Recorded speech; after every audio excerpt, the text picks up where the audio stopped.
नमस्कार। अक्षय तृतीया बिल्कुल पास है, 2-4 दिन ही रह गए हैं और इसी के विषय में आज हम लोग बात करने वाले हैं कि अक्षय तृतीया का क्या महत्व है। ज्योतिष के अनुसार ऐसा माना जाता है कि इस दिन सूर्य और चंद्रमा अपनी उच्च राशि में होते हैं, जिस कारण से आप जो भी दान पुण्य करते हैं और जो भी शुभ कार्य करते हैं उसमें दिनों दिन वृद्धि होती है। आपको आपके किए गए कार्यों का पूर्ण फल मिलता है। इस दिन बहुत तरह के हम दान कर सकते हैं और सबसे पहले तो मैं आपको एक बात बता दूं कि वो दान करना ना भूलें जो सबसे इम्पोर्टेंट है, यानी कि आप जिस भी ग्रह से पीड़ित हैं, जिस भी ग्रह की बाधा आपको सता रही है, उससे संबंधित वस्तुओं का दान आप जरूर करें, ताकि इस दिन का किया दान जो है वो आपको पूरे वर्ष भर लगेगा, उसका फल आपको पूरे वर्ष में मिलेगा।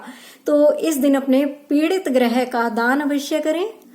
लक्ष्मी और नारायण की पूजा करें। लक्ष्मी आज किसे नहीं चाहिए, लेकिन क्या है कि हम सिर्फ दिवाली तक ही सीमित रह जाते हैं। दिवाली पर हम लक्ष्मी पूजन जरूर करते हैं और बाकी जो इम्पोर्टेंट दिन आते हैं तो हम लक्ष्मी पूजन करना जरूरी नहीं समझते हैं। लेकिन अभी जैसे अक्षय तृतीया है, उसके अलावा हर शुक्रवार को हम दिवाली की पूजा लक्ष्मी जी की पूजा कर सकते हैं। तो लक्ष्मी जी की पूजा हम अक्षय तृतीया पर भी कर सकते हैं। पर्टिकुलर डेज आते हैं, एक और डेज आते हैं दिवाली के आसपास आते हैं। 15-16 दिन का वो फेस्टिवल होता है, ज्यादातर वो पंजाबी लोग मनाते हैं। उसमें भी 15 डेज तक लक्ष्मी जी की पूजा की जाती है। तो श्री सूक्त का पाठ करने की कोशिश करें। श्री सूक्त का पाठ बहुत इजी है। अगर आप खुद से नहीं कर सकते हैं, अगर आपको संस्कृत नहीं आती है, तो आप श्री सूक्त का पाठ हिंदी में भी कर सकते हैं अथवा सुन सकते हैं। उसके अलावा अगर आपको इस तरह से लगता है कि इवल आई है, कोई बहुत परेशान कर रहा है और क्या किया जाए, तो देखिए इस दिन अगर आप कोई भी रक्षा पाठ करेंगे, यानी कि राम रक्षा स्तोत्र का पाठ करेंगे, देवी कवच का पाठ करेंगे, रक्षा से रिलेटेड जो भी सुरक्षा से रिलेटेड आपके उपाय हैं, स्पिरिचुअल क्लींजिंग अपने घर की करेंगे, तो आपको इन चीजों से बहुत रिलीफ मिलेगी। तो राम रक्षा स्तोत्र, दुर्गा कवच का पाठ आपको बहुत कल्याणकारी होगा। पूरे साल आप सुरक्षित रहेंगे किसी भी प्रकार की नकारात्मक ऊर्जा से। लक्ष्मी नारायण के निमित्त आपको दान करना चाहिए और लक्ष्मी जी के निमित्त सुहागिन औरतों को सुहाग की सामग्री दान करनी चाहिए। मतलब कि आप सुहागिन लेडीज को नहीं, लक्ष्मी जी के निमित्त आप सुहाग का सामान दान करें। पितरों के निमित्त इस दिन दान किया जाता है, बहुत महत्व है। पितरों के निमित्त आप दान कीजिए। पितरों के निमित्त क्या, देखिए दान में कुछ गिनी चुनी वस्तुएं हैं जो आप सबको मालूम है कि अन्न दान, वस्त्र दान, ठीक है, और जल दान किया जाता है। श्रीहरि की प्रसन्नता के लिए आप चंदन का दान कर सकते हैं। लेकिन एक बात का ध्यान रखिएगा, तुलसी आप पहले से तोड़कर रख लीजिएगा। तुलसी को आप अक्षय तृतीया के दिन नहीं तोड़िएगा। हो सके तो इस दिन गंगा स्नान करने की कोशिश, और अगर आप गंगा स्नान नहीं कर सकते हैं तो आप गंगा जल लेकर और नहाने की बकेट में डाल सकते हैं। गंगा जल डालकर आप स्नान कीजिए, ये आपके लिए बहुत अच्छा रहेगा। इस दिन नमक खरीदा जाता है। नमक दान करने का विशेष महत्व है। नमक दान करना बिल्कुल मत भूलिएगा। तो घर के लिए भी नमक लीजिएगा और दान करने के लिए भी नमक लीजिएगा। वैसे मैं आपको बता दूं, शास्त्रों में कौन कौन से दान इस दिन करने के लिए बताए गए हैं, उत्तम है। उसमें से जो आपको कंफर्टेबल लगता है आप वो जरूर कीजिए, और जो नहीं लगता, आपके लिए कंफर्टेबल नहीं है, वो आप छोड़ भी सकते हैं, वो आप फिर किसी समय में कर सकते हैं। सबसे ज्यादा इम्पोर्टेंट क्या है कि बहुत से लोगों की ऐसी ख्वाहिश होती है कि हम गौदान करें, ठीक है, तो अभी तो आप गौदान तो नहीं कर सकते, हर कोई नहीं कर सकता गौदान, है ना। तो क्या करें, इच्छा है कि गौदान करें लेकिन नहीं कर पा रहे हैं, तो क्या करें, इस दिन याद से भूलिए मत, गौ माता को चारा खिलाइए।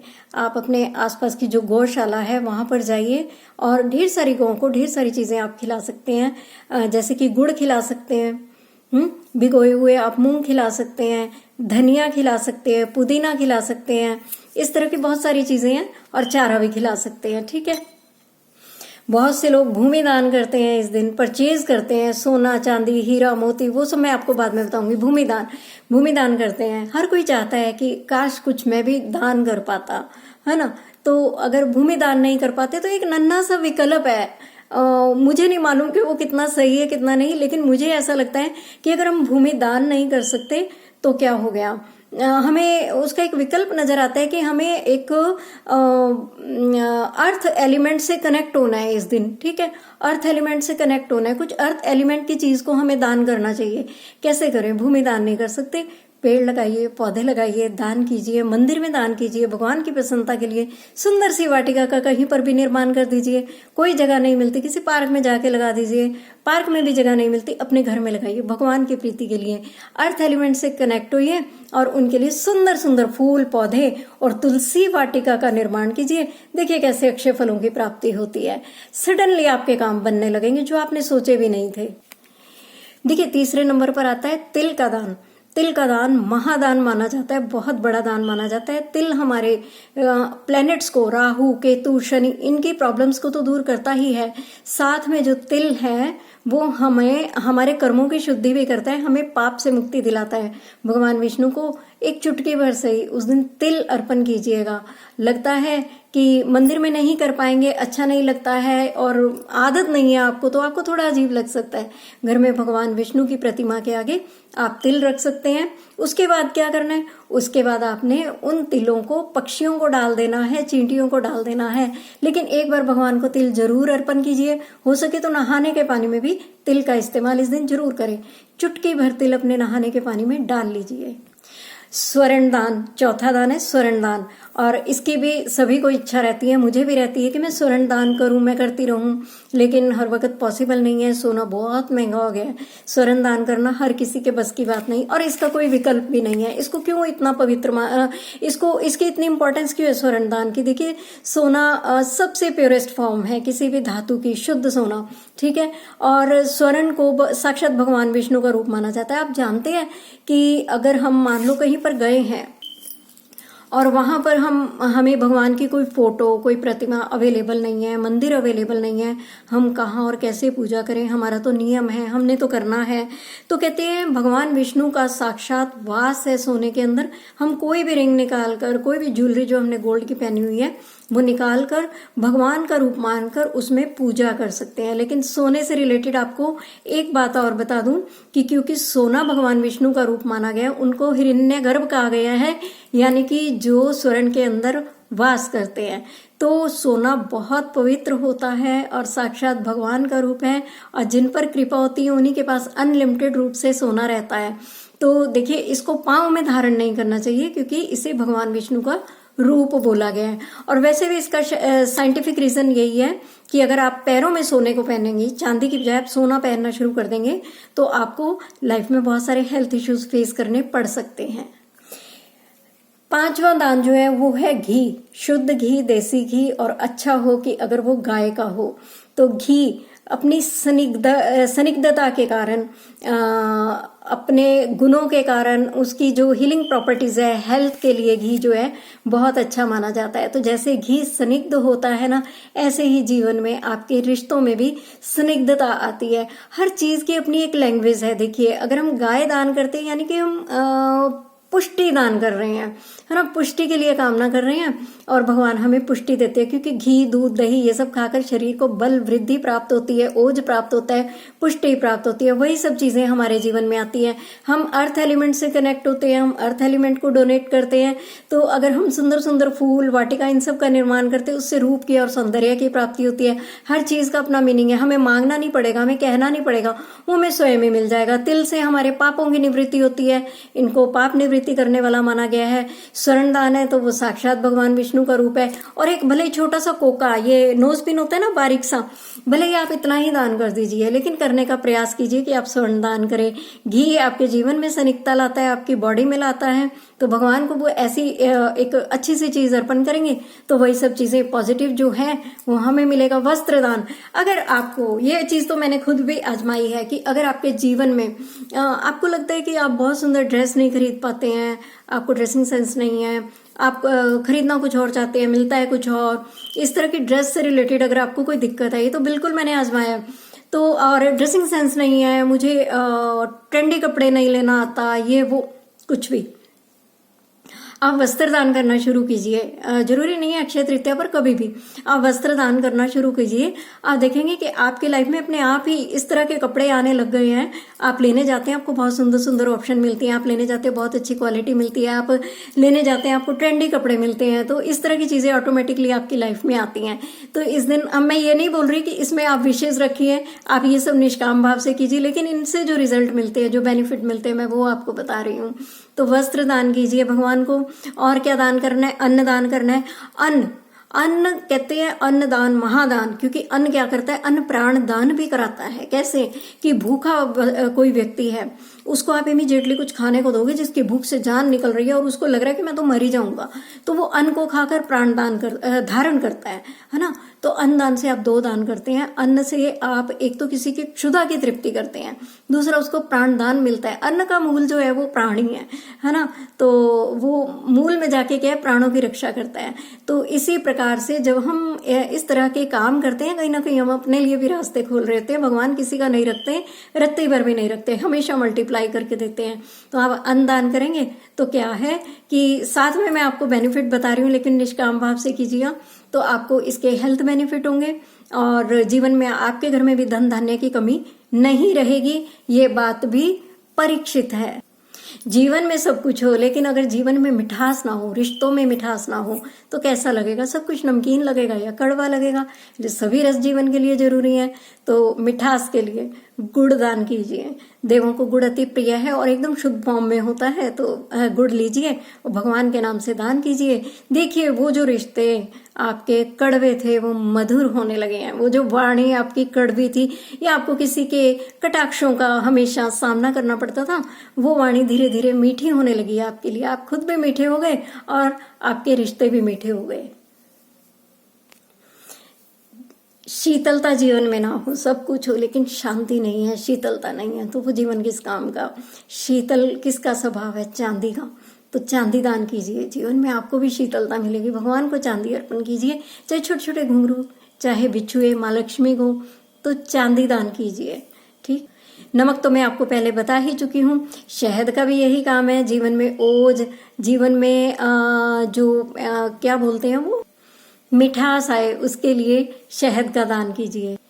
मटकी दान कीजिए, जल से भरी हुई मटकी दान कीजिए। अभी क्या है कि मटकी वटकी इतनी ज्यादा चलती नहीं है, इजीली अवेलेबल नहीं है, तो आप शरबत बनाकर दान कर सकते हैं। ठीक है ना। मीठा शरबत, मीठा दूध, मीठी ठंडाई, तो इस तरह से मीठी और ठंडी चीजों का दान कीजिए, ताकि, क्योंकि गर्मी भी बहुत ज्यादा है ना, तो शीतलता जीवन में भी आती है। तन में, मन में, जीवन में शीतलता आती है। शरबत का दान कीजिए और आप फलों का दान कीजिए। कहते हैं, ऐसा मैंने पढ़ा था कहीं पर, कि अगर हम फलों का दान करते हैं तो हम जो कोई भी दान पुण्य पूजा पाठ करते हैं, हमें उसका भी फल प्राप्त होने लगता है। तो अगर आप कोई कार्य कर रहे हैं, आपको फल नहीं मिल रहा है, आप कोई पूजा पाठ कर रहे हैं, आपको फल नहीं मिल रहा है, तो अपने इष्ट को आप फलों का भोग लगाना शुरू कीजिए और देखिए आपको फलों की प्राप्ति होनी शुरू हो गई है। मानव जीवन है तो सब कुछ चाहिए ना, कामना भी है बहुत सारी, कैसे पूरी होंगी? तो उसी कामना के लिए जब हम पूजा पाठ करते हैं, यानी कि हमें कोई फल चाहिए और नहीं मिल रहा, तो फलों का दान करना शुरू कीजिए। अंतिम दान जो इस दिन होता है, सर्वश्रेष्ठ, जिसका कोई मुकाबला ही नहीं है, कन्यादान, है ना। तो अभी ये तो पॉसिबल नहीं है, किसी के घर में कन्या है, किसी के घर में नहीं है, किसी के देखिए किसी की विवाह योग्य कन्या है और किसी के नहीं है, तो क्या कर सकते हैं? कन्यादान कैसे करें? ये एक चैलेंजिंग चीज है। वैसे तो इस दिन कन्या का पाणी ग्रहण कराना और कन्या का विवाह करना सबकी किस्मत में नहीं होता। ये वो दान है जो इस दिन किसी किस्मत वाले को, विरले को मिलता है। लेकिन हम कैसे लाभ उठाएं? हम क्या करें? हमें भी तो कुछ करना है ना, कि कन्या तो है नहीं और दान भी करना है। तो इस दिन आपके घर की जो बहन है, बेटी है, उनके घर जाइए, उनको ये चीजें पहुंचाइए। घर नहीं जा सकते तो कैसे भी करके कुछ उसके लिए भी घर पे पहुंचाइए, जिससे उसको एकदम से खुशी हो कि आज पर्व का दिन था, मेरे पिता ने मुझे याद किया, आज पर्व का दिन था, मेरे भाई ने मुझे याद किया, आज वो मुझे मिलने आए, आज वो मेरे लिए इतनी सारी चीजें लेके आए। जो भी दे सकते हैं आप, प्यार से रिश्ता बना रहे, आप पे भी बोझ ना और उसको भी बहुत खुशी हो। तो इस तरीके से घर की बहन और बेटी के प्रति भी अपने किसी फर्ज को आप निभाइए। ये दान का विधान क्या है? ये दान दान दान दान करो करो करो करो, क्यों? देखिए, ऐसा हमें पहली बात तो ये कि हम सारा दिन मारा मारी करते हैं, पैसा कमाते हैं। बहुत सारे लोग दुनिया में ऐसे होते हैं जीवन भर पैसा कमाते हैं, लेकिन कमाई हुई उस दौलत का बहुत कम उपयोग कर पाते हैं, बाकी वो सब यहीं छोड़ जाते हैं। अब भले ही उनके पीछे वो नष्ट हो, कोई रखे ना रखे उसको संभाल कर, उस विरासत को, उस प्रॉपर्टी को, उस पैसे को, उस सोने को। देखिए, ये सब हमारे साथ नहीं जाने वाला। जाएगा तो क्या, हमारे शुभ कर्म जाएंगे साथ, हमारे किए हुए, ऐसा शास्त्र बोलता है कि हमारे किए हुए दान हमारे साथ जाते हैं। और इससे क्या है कि हमारी आध्यात्मिक उन्नति होती है, आत्मा का शुद्धिकरण होता है। तो दान ना करने से क्या होता है? प्राणी दरिद्र होता है, दरिद्र। तो प्राणी दरिद्र होता है क्योंकि ईश्वर ने जब दिया तो आपने उसको शेयर तो किया नहीं सोसाइटी के साथ, ठीक है? आपने किसी के लिए कुछ नहीं किया।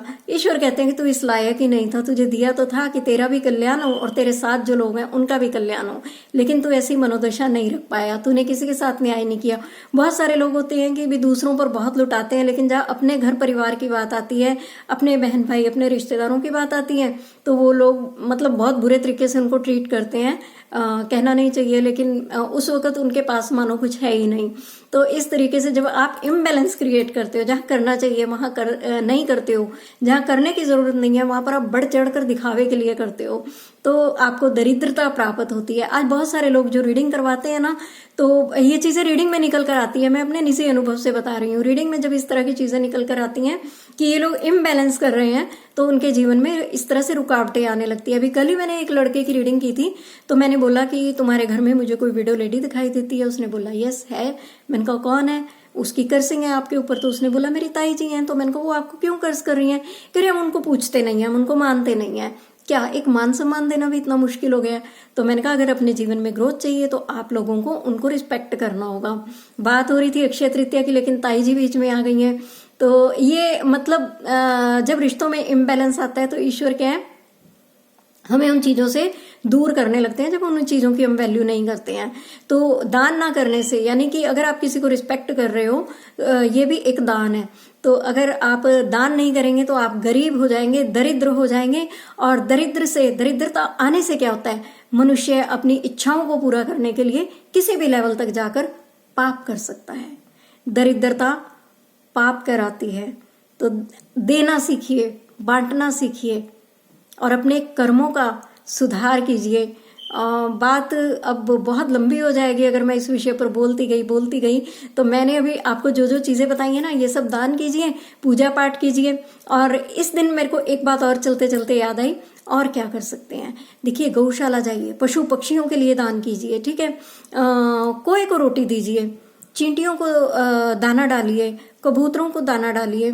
और कभी कभी हम जाते हैं ना तालाब किनारे, अनेकों जीव जंतु पशु पक्षी रह रहे होते हैं तालाब के अंदर जो वास करते हैं, जैसे कि मछली इत्यादि, उनको भी देना मत भूलिए। और तालाब के बाहर भी दाना पानी इत्यादि डालिए। कुत्तों को दीजिए। आपके देखिए, मतलब कुत्तों को खिलाने से आपके इतने सारे ग्रह हील होंगे, आपकी बड़ी बड़ी बाधाएं नष्ट होंगी। बहुत से लोग नफरत करते हैं, लेकिन देखिए आप प्यार नहीं कर सकते तो नफरत और मारपीट मत कीजिए। इस दिन उनको भी खाने को दीजिए, उनके पोषण का इंतजाम कीजिए। और याद रखिए, अक्षय तृतीया यानी कि जिसका कभी क्षय ना हो। बाकी आप दान करेंगे ना तो वो जीवन में आपको कोई प्रॉब्लम आई, जैसे कि एक बैंक अकाउंट है, हम दान करते हैं, निरंतर दान करते हैं। तो जैसे कि हम बैंक में मानो कोई पूंजी जमा कर रहे हैं, हमें जरूरत पड़ी, हमने उस पूंजी को बैंक से निकाला, इस्तेमाल कर लिया, हमारा काम हो गया। इसी प्रकार से जब हम अपने स्पिरिचुअल अकाउंट के अंदर ये चीजें डालते रहते हैं, हमारे बैंक में डालते रहते हैं, दान करते रहते हैं, यानी कि पुण्य रूपी हम राशि को जब संचय करते हैं, संचित करते हैं, तो वो धीरे धीरे हमारे पास एक अच्छी अमाउंट जमा हो जाती है। और जीवन में जब कभी हम पर कोई संकट आता है, मुसीबत आती है, परेशानी आती है, तो वो कैसे हल हो जाती है, हमारे पुण्य कर्मों के प्रभाव से। तो इस तरीके से वो हमने जो दान संचित किया था, हमने जो पुण्य संचित किया था, वो फल देता है और खत्म हो जाता है। लेकिन अक्षय तृतीया पर दिया गया दान, पुण्य, पूजा पाठ हमेशा अक्षय, जिसका क्षय नहीं होता, वो पूरे जीवन हमारे साथ रहता है। और ऐसा माना जाता है कि वो जन्म जन्मांतर तक साथ रहता है। तो इस दिन का किया हुआ दान, पुण्य, पाठ, ये सब अगर अक्षय होते हैं तो याद रखिए, इस दिन किया गया पाप भी अक्षय होता है। उस दिन संभल कर रहिएगा। श्री हरि के अलावा कोई दूसरा विचार मन में नहीं होना चाहिए। किसी के लिए निंदा, चुगली और ऊंचे बोल बोलना, क्रोध में बोलना, अहंकार में बोलना, किसी को गाली निकालना, किसी को दुख देना, प्रताड़ित करना, किसी के लिए अपशब्दों का इस्तेमाल करना, इन सब चीजों से उस दिन सावधान रहिएगा, ताकि आपकी अक्षय तृतीया खराब नहीं हो। और ये तो कभी भी नहीं करना चाहिए, क्योंकि ये कलयुग है, इस हाथ दे उस हाथ ले होता रहता है। तो अपने आप पर काबू रखिएगा और अपने कर्मास को बैलेंस करते रहिएगा। मिलते हैं फिर किसी और वीडियो में। नमस्कार।